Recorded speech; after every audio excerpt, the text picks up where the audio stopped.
Olá, bom dia! Está começando mais um Extra Classe, uma iniciativa do Sindicato dos Professores de Escolas Particulares. O programa de hoje traz uma entrevista sobre a educação do campo. As escolas localizadas em áreas rurais respondem por 12% das matrículas da educação básica brasileira. Mas enquanto a taxa de analfabetismo do país é de 9,5%, na zona rural esse índice sobe para 23%. E os piores indicadores estão nas regiões Nordeste, Centro-Oeste e Norte do país. E quem está aqui conosco para falar sobre este assunto é Josemir Almeida Barros, professor da Universidade do Estado de Minas Gerais. Olá, professor, bom dia, é um prazer recebê-lo aqui em nosso programa. Bom dia. Professor, por que ainda hoje há um déficit, um descaso tão grande em relação à educação do campo no país? Bom, são diversos os fatores e entre eles eu trago aqui uma fala do professor Miguel Arroio que diz que apenas 2% das pesquisas acadêmicas dizem respeito à educação do campo. E entre esses 2%, apenas um trata especificamente do fator de educação, não é? E uma outra questão importante é quando a gente traz uma pesquisadora chamada Maria da Glória Gon, que diz que o campo hoje está envelhecendo. E se esse campo está envelhecendo, corresponde que as políticas públicas hoje, não é? Elas atingem de forma menos acentuada o campo. Então isso é um problema, é um agravante que temos para a educação do campo. Certo. Agora, o que se percebe é que, de fato, as políticas públicas brasileiras no campo educacional não priorizaram o ensino voltado para o campo, né? Sim, esse é um fator histórico, né? A gente percebe que a população brasileira, por um bom período, ela foi predominantemente rural, não é? E, além disso, uma concentração fundiária muito elevada, né? E um projeto político de atendimento especificamente às elites, né? Sobre isso, a educação, então, do campo foi secundarizada, né? E tivemos o movimento por uma educação do campo, que ainda é muito forte hoje no Brasil, e esse movimento, ele surge com as demandas aí dos movimentos sociais que lutam pela reforma agrária no Brasil, e esse movimento, ele tem a perspectiva de entender os sujeitos numa ação enquanto protagonistas, aqueles que têm direitos, aqueles que são, de fato, cidadãos e que podem aí também colaborar para a construção de políticas públicas. Certo. Agora, professor, a legislação educacional existente hoje no Brasil garante o acesso com qualidade aos estudantes do campo? A legislação hoje, se pegarmos a LDB, no seu artigo 3º, ela vai tratar da igualdade de condições de acesso e de permanência. Mas aqui eu trago uma tese que, embora a legislação educacional apresente aí avanços em relação em outras épocas do Brasil, né, ainda se vê boa parte das administrações públicas no Brasil descompromissadas em relação a esse fator que é o atendimento das políticas públicas na educação do campo, né? E além disso, além desse descompromisso das administrações públicas municipais, estaduais, né, a gente também percebe um desconhecimento dessas mesmas administrações em relação a uma legislação como, por exemplo, as diretrizes operacionais para a educação básica nas escolas do campo. Então, isso vem a agravar mais essa situação da falta de educação ou falta de políticas de atendimento a esse povo. E qual que é o retrato, de um modo geral, professor Josemir, da educação no campo no Brasil, em relação, por exemplo, às condições de infraestrutura, de ensino-aprendizagem? Qual seria o panorama? Então, temos um processo histórico ainda permanente, não é? Problemas históricos permanentes no Brasil, não é? Nós tivemos aí, na história do Brasil, nos diz aí um pouco sobre a precariedade do ensino, ou seja, currículo menor para a escola rural, principalmente na transição do Império para a República e nas primeiras décadas da República, né? Hoje nós temos aí em torno aí de 75% das escolas urbanas, elas têm mais de 5 salas de aula, né? Enquanto mais de 90% das escolas que estão em local rural, não é, elas apresentam menos de 5 salas de aula. Então, ou seja, há uma infraestrutura precária, né, uma infraestrutura que não atende ainda às demandas de uma população que não é pequena, né, e que há um índice de analfabetismo muito grande ainda no campo. Há uma reclamação muito grande por parte dos alunos também em relação ao transporte, né?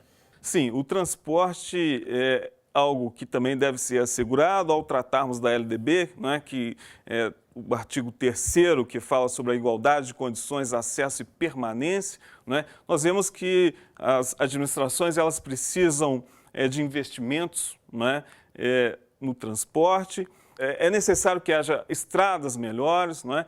E essa condição de acesso, né, ou esse problema em relação ao acesso às escolas tem prejudicado muito as crianças, os jovens, né, os adolescentes, em relação à continuidade dos seus estudos, né? Quando chove, por exemplo, né, o transporte não consegue chegar, ou quando o próprio transporte quebra, né, isso não permite que as crianças cheguem às escolas. Então, isso é um problema muito sério no Brasil de hoje. Agora, professor Josemi, essa denúncia feita pelos movimentos sociais de que escolas rurais estão sendo fechadas agrava ainda mais a situação, né?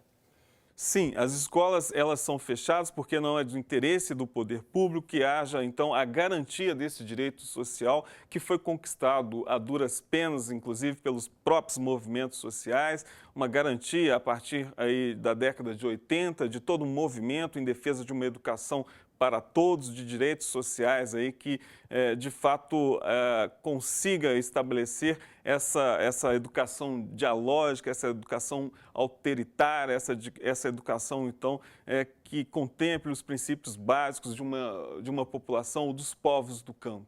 Certo. Professor, eu vou convidá-lo para assistirmos a uma reportagem feita por nossa equipe sobre este assunto e logo em seguida a gente volta a conversar. Vamos lá? Em 2011, um decreto transformou o Programa Nacional de Educação na Reforma Agrária, o PRONACAMPO, em política pública federal. Dessa forma, assegurou o comprometimento dos governos com a criação de cursos para a formação de professores para as escolas do campo.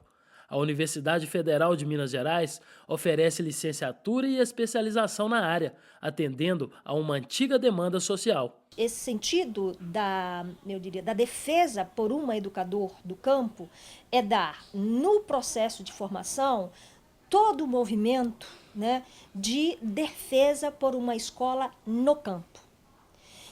Essa escola no campo tem um sentido importante, que é uma defesa de uma escola pública, de uma escola de qualidade, que tenha condições, que mantenha esses sujeitos com uma escola, com um processo de escolarização, eu diria assim, digno, né?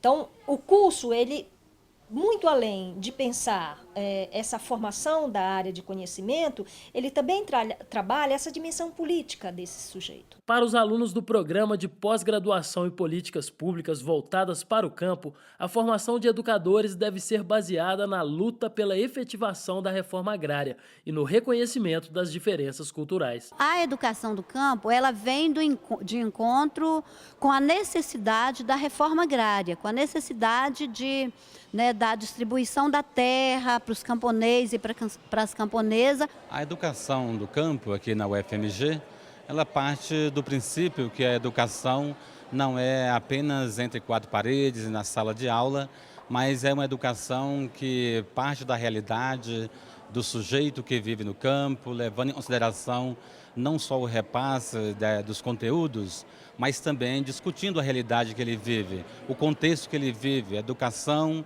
a terra, a produção, a sustentabilidade econômica, ambiental. Para este professor, a formação de docentes do campo é desafiadora, não só pela diversidade das realidades sociais, mas também pela necessidade de trabalhar com uma pedagogia que emancipe e valorize os conhecimentos camponeses. Eu sou filho de família sem terra, né? E percebo que a gente não pode continuar apostando, porque o modelo atual é como se a cidade fosse tudo, né? É como se pudesse a gente ter uma sociedade só com cidade sem campo. Não, a educação do campo é para mostrar que é imprescindível fazer reforma agrária no Brasil, é imprescindível cultivar as belezas e as raízes da cultura camponesa, né? a comida verdadeira, aquela da mamãe, da vovó, da tataravó, né? Ainda mais agora, diante dessa avalanche de agrotóxicos na alimentação do povo brasileiro. O que está faltando muito é apoio concreto dos governos, né? Seja de prefeitura, de governo estadual e do governo federal, para a educação do campo. Uma iniciativa inovadora partiu do movimento dos trabalhadores rurais sem terra, com a criação de escolas públicas em acampamentos e assentamentos pelo país. Hoje, são cerca de 2.000 instituições de ensino, em parceria com universidades e escolas técnicas. Mais um grande passo para a transformação social por meio do conhecimento. Então agora vocês vão desenhar a escola de assentamento, do assentamento que vocês sonham, que vocês vão ter, aí vocês desenham. Então a nossa escola itinerante ela é reconhecida pelo Estado, né? Essas crianças vêm aqui, elas passam de ano normalmente como uma escola lá de fora. A partir de quando elas vão para um assentamento, elas levam o histórico delas, transferência delas para estudar em outra escola de assentamento. Esse ensino não é um qualquer ensino. Tem que ser um ensino voltado à realidade da criança, aonde ela vive, aquele ensino que tenha a ver com o que ela vive em si, né? A agricultura, principalmente, é muito utilizada. A agricultura, a própria forma de luta, né, em que a gente vive, né, e uma educação que venha a libertar a criança, que venha abrir horizontes, fazer com que ela entenda o mundo em que ela vive. Agora, professor Josemir, eu gostaria de saber como é que está a situação em termos da capacitação de professores para a educação do campo. Esses cursos de licenciatura ofertados por algumas universidades, como a UFMG, a Universidade Federal de Minas Gerais, caminham nesse sentido? Qual avaliação você faz? Os cursos de capacitação ainda são, é um desafio colocado ainda, porque são poucos os cursos que temos, não é? E esse exemplo é um dos cursos que hoje se transformou em políticas públicas, mas uma política pública universalizante. Se pegarmos o professor ou o pesquisador Vicente Faleiros, ele vai dizer que é necessário também a existência de políticas setorizadas, né? E essas políticas, elas atendem determinados públicos, né? Determinado público. No caso desse curso específico de formação para professores para o campo, né? O vestibular, ele é universalizado, então qualquer pessoa pode prestar esse vestibular e pode fazer o curso de capacitação. Isso por si só não garante que haja princípios pedagógicos interessantes para o desenvolvimento das atividades no campo. O que seriam essas políticas setorizadas, por exemplo, então? Seriam políticas destinadas à inserção de alunos, não é, que são provenientes do campo. Não é? Então, bem específico, por exemplo, um processo de vestibular específico para uma comunidade ou para os povos do campo. Não é? Então, setoriza para poder valorizar então, esses povos e permitir que haja formação. Certo. Agora, professor, do ponto de vista pedagógico, quais seriam os desafios aí a percorrer? São diversos desafios, né? A própria LDB ela vai tratar um pouco aí sobre a necessidade das especificidades aí em relação à educação do campo. A própria diretrizes operacionais para a educação básica nas escolas do campo também diz que é necessário repensar, por exemplo, o calendário escolar, né, que necessariamente não tem que estar vinculado ao ano civil. Diz aí também sobre a necessidade de materiais didáticos, pedagógicos diversos, né, para que haja um trabalho mais acentuado, né, e a formação do professorado também é extremamente relevante. Ou seja, investimentos em políticas públicas é o essencial para que haja uma educação do campo aos princípios aí do protagonismo necessário nos dias atuais. Pois é, porque essa era inclusive a pergunta que eu ia fazer, o que precisa ser feito para mudarmos essa realidade da educação no campo do Brasil? Quais pontos você considera importantes aí nessa discussão dentro das políticas públicas como um todo? Assim, o primeiro ponto é a valorização dos próprios profissionais, né? Que esses profissionais eles tenham acesso a materiais didáticos diversos, que tenham acesso a cursos, né, de formação continuada, que tenha aí um foco específico sobre as questões vinculadas ao campo, toda essa dinâmica, né? E que também haja aí uma participação dos movimentos sociais aí na formação de políticas públicas e também de ações vinculadas às secretarias de educação, que seja do município, que seja do estado, que seja da federação, para que o trabalho desenvolvido pelos profissionais da educação seja um trabalho vinculado às questões ou às demandas vindas do próprio meio rural, do campo. Certo. Professor Josemir Almeida Barros, agradeço a participação e a gentileza da entrevista aqui para a Extra Classe. Muito obrigado. Confira agora a agenda da semana. Os cineclubes do Simpro exibem este mês filmes baseados em obras literárias. Nesta terça, 14 de maio, às 19 horas, o Cineclube Joaquim Pedro de Andrade apresenta o longa Oliver Twist, de Roman Polanski. Na quinta, 16 de maio, o Cineclube Uma Tela no Meu Bairro exibe o filme Ligações Perigosas, de Stefan Frears. Informações em www.simprominas.org.br. Os professores da Rede Particular de Ensino de Belo Horizonte e Região realizam nova assembleia da campanha reivindicatória nesta terça, 14 de maio, às 17 horas, na sede do Simpro, que fica na rua Jaime Gomes, 198, no bairro Floresta. Informações em www.simprominas.org.br. Participe! Você fica agora com o Simpro em Movimento.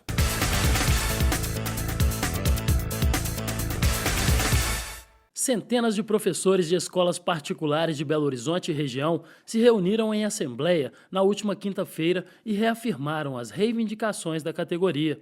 Os docentes realizam nova assembleia no dia 14 de maio, às 17 horas, na sede do Simprominas, Rua Jaime Gomes, 198, Floresta. Uma assembleia representativa, muitas escolas participando, seja com paralisação total ou parcial.